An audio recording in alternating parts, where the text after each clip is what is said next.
welcome back to Creative Tuesdays with Liz. I'm Liz. I'm really excited to be here again today. I hope that everybody had fun with their nature art project last week. It's always fun, and that you just had a really good time getting out and breathing the fresh air and collecting your materials and just creating something out of nature. I hope you enjoyed that.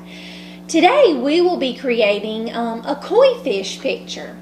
So if you wanted to, you could have used the template, cut out that, or you could have cut your own fish. And you're just gonna cut it out and we can start decorating it. Now there's different ways you can decorate your fish. You can color it with crayons, pencils, markers. You can paint it, watercolor paint it, use some chalk pastels, or you could just kind of glue different things together on it. You could color it. It does not have to look like a real life fish would look in a pond if you were to see one. It can have any designs on it. This is going to be your fish. So I want you just to remember that it's about the process, not the end product. So just have fun creating something that you want to create. Use colors that you like and that make you happy. So you can choose to color your fish and just decorate it all up, color it in, make it look the way that you want it to look, since this is your fish. You might even want to give your fish a name. So I hope you just enjoy this and just have fun decorating it. You could have even, if you wanted to do one big one and then maybe some little ones swimming around with it, you could do that. You don't have to do just one fish. So you could have colored your fish. I have got some different circles, pieces of construction paper that I've cut out with my circle puncher, and you can just glue a whole bunch of those on. You can glue circles, and they can kind of look like scales on your fish. So just however you wanted to decorate this. You can glue some of these circles all down it. If you wanted circles or hearts, you can cut out any shape and use that you want to.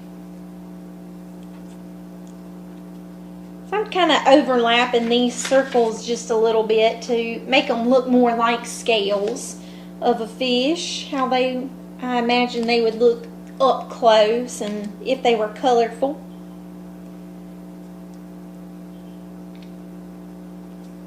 We like to go fishing a lot, and we haven't ever caught any colorful fish like this, but I have seen some very pretty koi fish colors, and you know, and going places, and if they have the big ponds there, and you might could walk on the bridge and see them. But so yeah, I love those kind of fish. I think they're so pretty. But you can decorate it. If you wanted to glue some on part of it and then color part, you can have it kind of half and half, however you wanted to. Oh, this one that I started to color, I'll glue some pieces on it too. Let's see here. I'm going to use some of this pink color.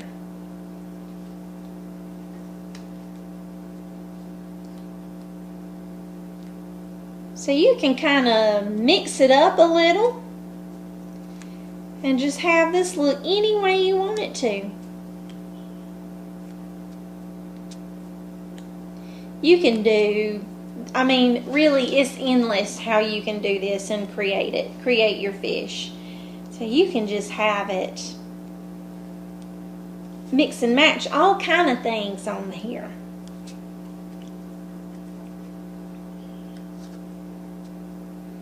You could, again, you know, give this to somebody that you know or haven't seen in a while. If you still haven't seen some of your family or anything, give them a picture of this and just create something for them. Or You could even take a picture of you holding your creation and send it to them. That would really make them feel good. People enjoy, I think, seeing pictures of others when they're happy and feeling good. It kind of makes them feel happy too. Or you could save it and put it up in your house and decorate your living area somehow with it, with your creations and your artwork. But any way that you wanted to create your fish and decorate it and have it look, you can do that any way you want to. If you're ready, we'll move on to the next step of getting our fins and everything. If not, and you can pause the video at any point in time and work or catch up and then come back and replay it anytime. Any way you want to do this. So there's no right and wrong. There's nothing that you're supposed to do with it. You're just other than having fun and enjoying your creating process. So you can use colored tissue paper, and I got some tissue paper and just kind of folded it a few times so that I could cut like 4 fins at a time. And you really only need at least 3, but if you wanted to do more, you can do more than that. So I just kind of drew my shape, my fin shape, on all of these pieces of tissue paper that I folded here.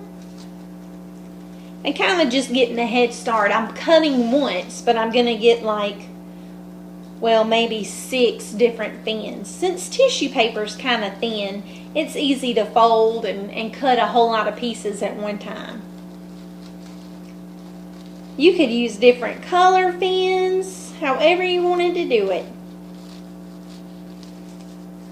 If you wanted it to have more of a tissue kind of feel and you wanted it just plain white, you could use plain white. If you didn't have plain white tissue paper, a coffee filter would work. It kind of has that same just kind of soft, flowy paper to it. You could use that. Or newsprint. Newspaper print's kind of the same way. In this, I just folded it so that I can cut more than one piece at a time to just save a little bit of time there. And I drew my fin shape on and just cut it out.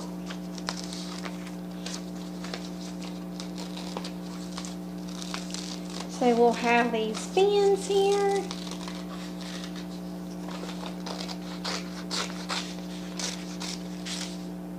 And be sure to, always clean up after yourself. I'm not sure I ever really say that in the videos at the end, but be sure to just kind of make sure you clean up after yourself and throw away your scraps and pick up all your crayons and any mess that you have. It's okay to create and have stuff out, but you just need to clean up after yourself too. So make sure you do that and not leave your stuff laying around.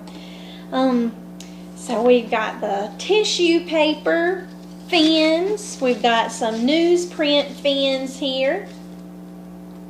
You can choose to get a blue piece of paper to kind of make it look like it's in the water. Or if you wanted it on another different piece of paper, you can do that. And I kind of drew some little round ripples on here. I used just a white and blue crayon and just kind of created some ovals to kind of look like little ripples in the water, in the pond water. So you don't have to decorate your background paper, but you definitely could if you wanted to. So here's some ripples, some more.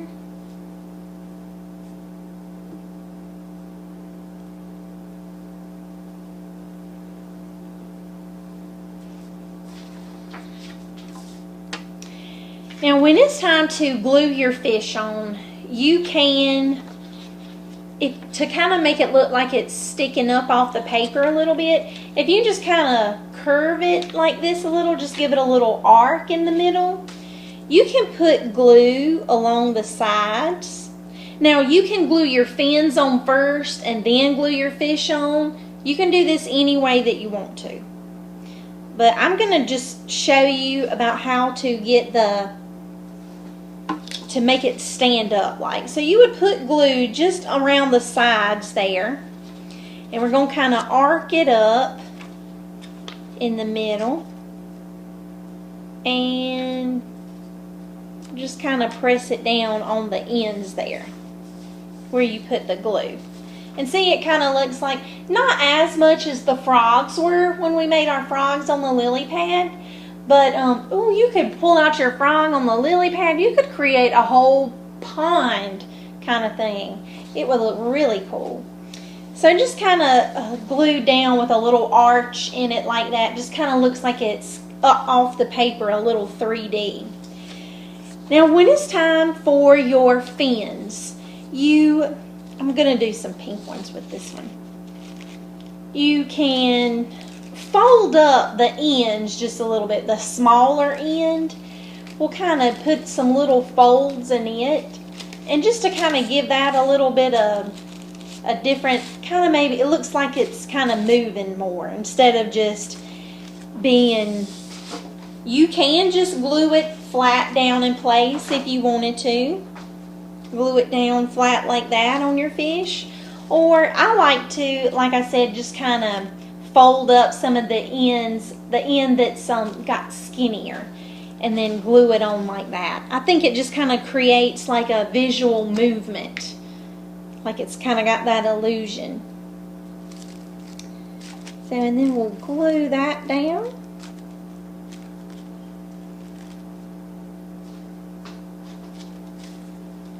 Do the same thing. I'll do another pink one for the other side. And I think I might do a newsprint for the tail. You can even do 2 pieces for the tail. You can have it different layers, however you want to. Get creative with this. You don't have to do it just exactly the way that I'm doing this. You can add your own stuff to it. Add your own little touch to it. So these are the fins. If you didn't like stuff hanging off your paper, you can cut them smaller to any way that you want to. They're not really glued down on the paper, just the little ends there. So you can cut that. And for the tail, I'm going to do the same thing. I'm going to kind of fold a little bit of the end just to kind of give it that look like it's got some movement going on with it. Oops, I kind of tore that. If you do, that's okay. We can fold it up and you won't even be able to tell. So I'll still use this one just to show you, hey, even if you feel like you make a mistake, you can still work with it. It is all right. But if you feel more comfortable not having one with a rip or tear in it, you can just cut you another one. And if you folded your newsprint so you could cut more than one at a time, you already have that. So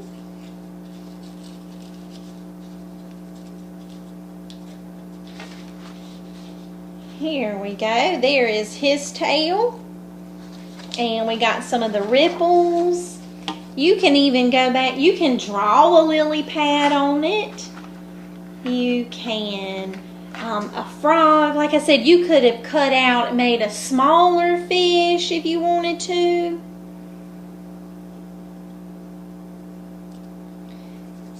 So, I'll just color a little lily pad here on the side of it.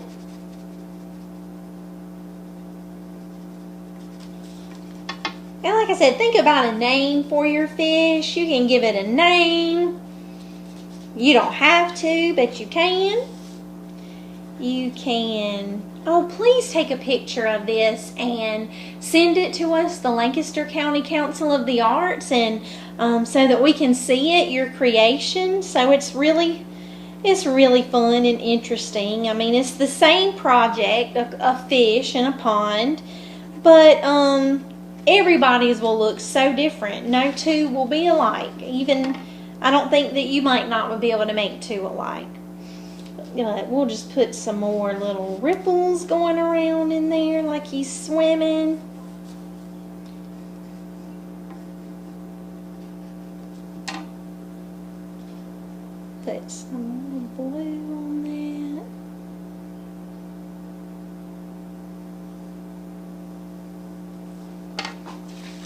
And there we go. And then always be sure to, write your name and date on the back of it. And then, that's something that you can remember, hey, I did that the summer when, everything was kind of closed down. We had the thing going on. And so you can just kind of remember that when you created it. Or, another good reason to always date your artwork is to see how you've progressed over time.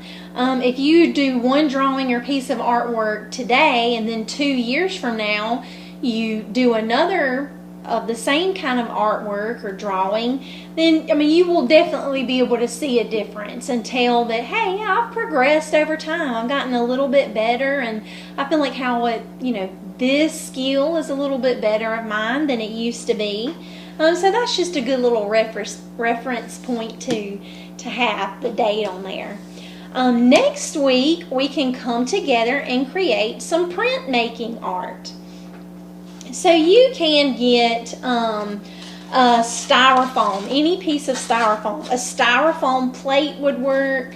The meat trays that you would get from the grocery store, just make sure you clean it really good before you start to work with it.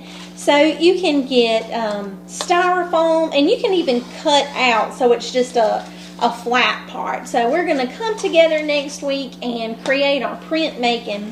And you will need styrofoam, you'll need some paint, you'll need a pencil to draw your design, and scissors if you wanted to cut anything, and then just some paper to make your prints on. You can use colored paper or white paper, construction paper, anything that you wanted to do. So let's come together and create next week our printmaking project. I'll see you then. Thanks.